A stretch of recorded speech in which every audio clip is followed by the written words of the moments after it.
¿qué tal a todos? Buenas tardes.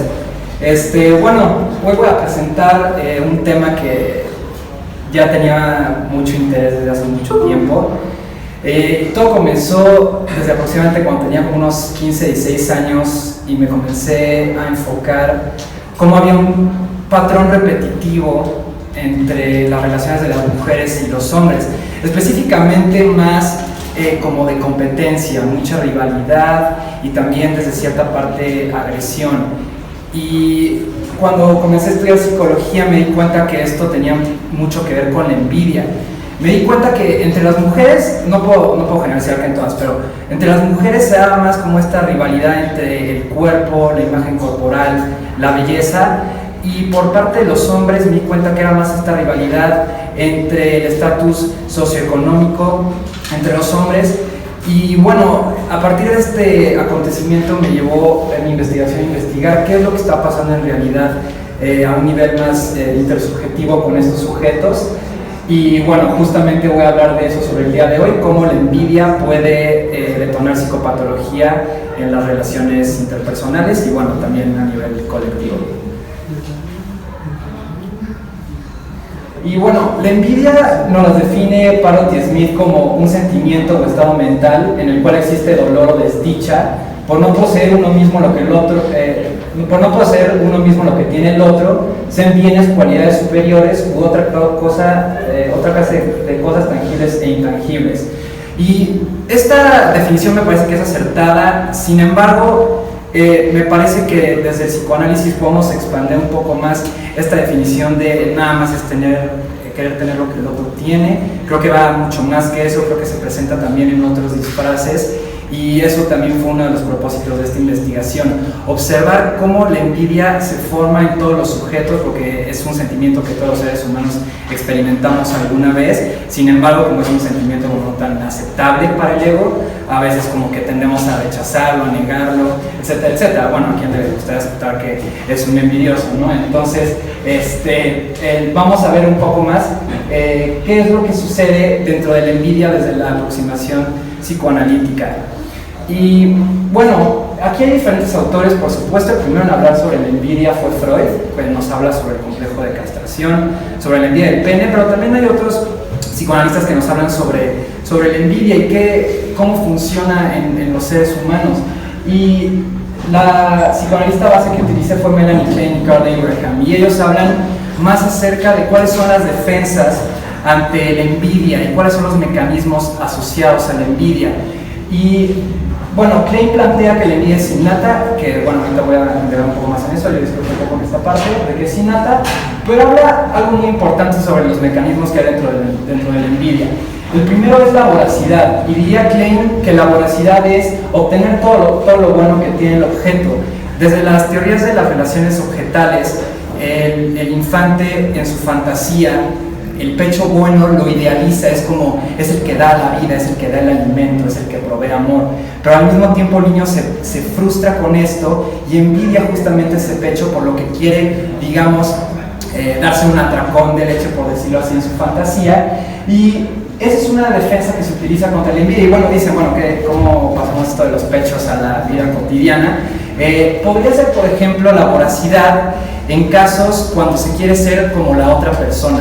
Cuando idealizamos sumamente a una persona y comenzamos a hablar como esa persona, o comenzamos a comportarnos como esa persona, o queremos hacer la misma actividad que esa persona, entonces la voracidad se ubica mucho, por ejemplo, en las ideologías. Por ejemplo, en los cultos hay una idealización sumamente primitiva en cuestión de objetos, que así le diríamos, y justamente se quiere ser como esa persona o ese líder o lo que sea.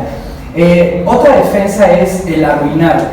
Un objeto arruinado no genera envidia, y esto es cuando el bebé muerde o quiere devorar el pecho, quiere arruinarlo. Un objeto a veces no se puede idealizar y decir como wow, es perfecto, a veces toma el camino contrario. A veces, como por ejemplo en el bullying, ¿no? Supongamos que tenemos el caso de este chico, no sé, que tiene buenas calificaciones y que a lo mejor tiene una familia relativamente sana, tiene amigos, etcétera, etcétera, y luego está el otro chico con problemas familiares en casa, con malas calificaciones, mala conducta, etcétera, etcétera. Y eso le genera mucha envidia a esta persona que va a ser el agresor. Tiene todo lo que él no tiene, y esto lo busca arruinando ese objeto. Un niño, un chico que ya está arruinado, que ya está buleado, digamos, pues ya no va a generar envidia. Digamos que es una defensa para contrarrestar ese sentimiento de envidia. Y hay muchísimos otros ejemplos que les podría mencionar, pero bueno, estos son como los más típicos. Y por último está la parte de la gratitud. Pero esta es una defensa buena. Aquí es cuando el sujeto logra asimilar que carece de ciertas cosas, pero no va a estar buscándolo en las otras personas, sino que él mismo va a lograr este proceso de aceptación de que hay un cierto vacío en su personalidad. También Karen Horney nos habla sobre la envidia de Galúpero, sobre cómo los hombres envidiamos que las mujeres tienen la capacidad de dar vida y los hombres no. Entonces es otra psicoanalista que también abordó este tema sobre la envidia. Y también Otto Kemper, donde él integra la teoría de los afectos, y él dice que la envidia no es innata como planteaba Klein, sino es más deriva de afectos cargados de cólera, y estos son expresados a través de la pulsión agresiva. Desde el psicoanálisis están desde que nacemos las pulsiones, pero en realidad hasta hace poco nunca se ha aclarado como de dónde viene la pulsión, qué es la pulsión, como que hay muchas dudas. Y Kemper justamente llega y dice que tenemos ciertas estructuras cognitivas que detonan afectos positivos y negativos, que en los primeros 2 meses de la vida se da la integración de los afectos positivos, de los afectos negativos, y justamente en ese momento se activan justamente lo que decía el psicoanálisis, que son las pulsiones divinales o las pulsiones agresivas. Y bueno, ¿qué es la organización límite de la personalidad? La organización límite de la personalidad es una estructura específica. Desde el psicoanálisis encontramos 3 estructuras fundamentales, que es el neurótico, el psicótico y el perverso, o el limítrofe desde este punto de vista, y tienen 3 características. Las primeras son que los mecanismos de defensa son primitivos y están centrados en la decisión. ¿Esto qué significa? Me parece que desde la terapia cognitivo-conductual lo llaman como pensamiento dicotómico, que es como todo bueno, todo malo, yo estoy perfecto, tú no.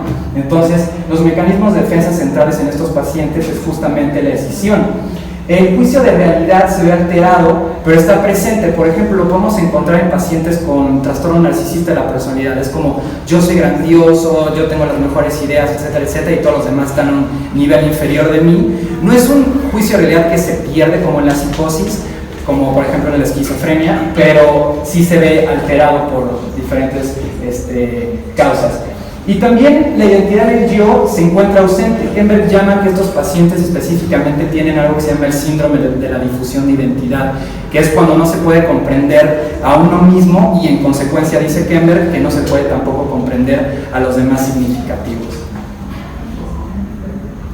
Y bueno, justamente la muestra de pacientes,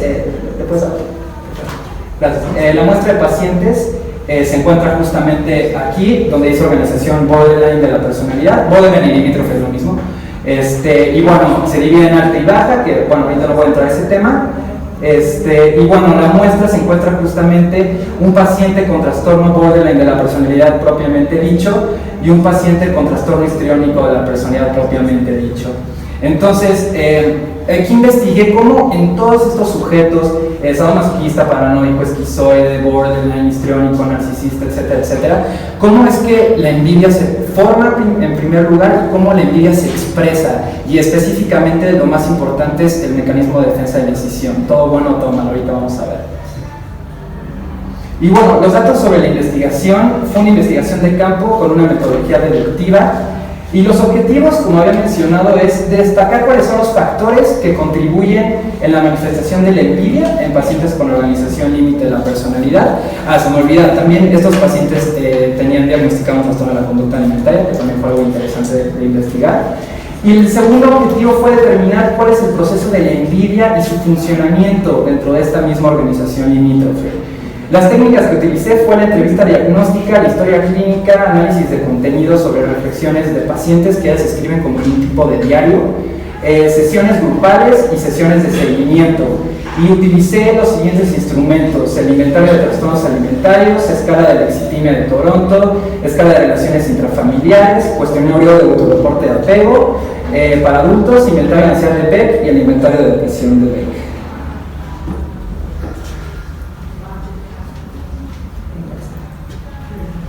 Y bueno, estas son una muestra sobre, más sobre lo que está hablando sobre los mecanismos alrededor de la envidia, la escisión, y estas son algunas de las cosas que los pacientes mencionan en sesiones, en sus reflexiones, en terapia, etcétera, etcétera. Por ejemplo, uno menciona, cuando nos mudamos a los Estados Unidos con Carla, fue impactante para mí, yo tenía una expectativa diferente, tienes que ser alta, flaquita, de ojo azul, buena onda con todos. Aquí señalo cómo se ve la idealización hacia un objeto, no se ven las cosas malas, este pensamiento dicotómico justamente, y la escisión también. Por otro lado también pensé en que yo no sé quién soy, ahí se puede ver el síndrome de la difusión de identidad, y solo sé que soy un asco de persona y nunca seré nada. Tengo miedo de muchas cosas y siento que voy a explotar en algún momento. Odio cuando la gente hace cosas que yo quisiera hacer pero no puedo. Siento envidia, quisiera hacer lo que ellos hacen. Aquí justamente se ve la voracidad, cómo se quieren obtener las características del objeto, cómo se quiere parecer al objeto, pero obviamente esto no sucede tiempo después. Me doy cuenta de que no me debo comparar con Bianca. Ella es una de las pacientes de la clínica. Ella está mucho más grave mentalmente. Debo de concentrarme en el tiempo que estoy aquí y que es para ayudarme. Algo que tengo que trabajar es dejar de compararme con Bianca. ¿Para qué lo hago? Yo soy Matilda, yo sí soy inteligente, tengo amor propio, yo soy auténtica en mis propias maneras. Aquí se puede ver igual de nueva manera la decisión, como yo soy grandioso, yo soy bueno, yo no tengo nada malo y tú sí. Una viñeta de las terapias grupales. Aquí Bianca, una de las pacientes de la investigación, se da cuenta que ha dañado al objeto amado, en este caso fue su hermana, quien le tenía mucha envidia, y le pregunto, ¿por qué te sientes tan culpable? La última vez que hiciste esto no sentiste lo mismo. Y me contesta, comencé a tener problemas con mi hermana porque se iba a ir a la universidad y lo contaba con mucha alegría y entusiasmo. Entonces me enojé y le dije que no quería saber nada, que me daba igual y que dejara hablar de su pinche universidad. Menciona enojada. Aquí se puede ver el contenido de cómo quiere arruinar ese objeto de envidia. Le pasan tantas cosas buenas porque ella tampoco pudo ir a la universidad. Entonces esto le generó mucha rabia y justamente quería contrarrestar esta envidia hacia su hermana, arruinando al objeto. Mantengo un poco de silencio y me contesta, me pone triste que se vaya, pero eso ya lo sabía. Es que mi hermana siempre es el centro de atención de mis papás, me siento como un cero a mi izquierda y llora. Le pregunto qué siente y me responde, ahora me siento culpable, llora, la traté muy mal. Los resultados fueron de las escalas que le apliqué a estas dos chicas, fueron tendencias a ser perfeccionista, dificultad para expresar e identificar sentimientos, tienen un pensamiento externamente orientado, presentaron dificultades en la infancia y o adolescencia, disponibilidad y apoyo de las figuras de apego, falta de preocupación familiar. Aquí pues está en verde y rojo porque aquí si se dan cuenta se puede ver la escisión, el concepto que ellos tienen de ellos mismos y de los otros, de me cuidaron o no me cuidaron, soy bueno, soy malo. Entonces ahí se ve justamente esta escisión en los pacientes. Interferencia de los padres, autosuficiencia y rencor contra los padres. Ellas tuvieron un temperamento extrovertido y explosivo.